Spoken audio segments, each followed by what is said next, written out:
شکر ادا کر دیا جائے۔ حضرت اما عائشہ سب کہہ دو رضی اللہ تعالی عنہا فرماندیہ نے کہ کئی مہینے ایسے بھی گزرتے کہ محمد رسول اللہ درود پاک پڑھ دو صلی اللہ علیہ وآلہ وسلم دے گھر دے اندر چولہے دے اندر اگ بھی نہ جل دے۔ اللہ اکبر۔ تے اسی کھجور اور پانی تے گزارا کرتے۔ اللہ اکبر۔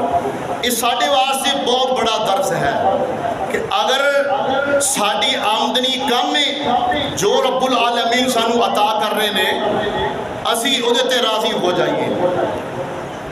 بعض لوگ ناشکری دا مظاہرہ کردے ہویا کوئی جناب کھمبے تے چڑھ جاندہ کی ہے جی میں خودکشی کرنا۔ کائنات دے لوگوں رب العالمین نے انسان سب تو مخلوقات کے اندر افضل بنایا۔ انسان اس دنیا تے چلے اور پھرے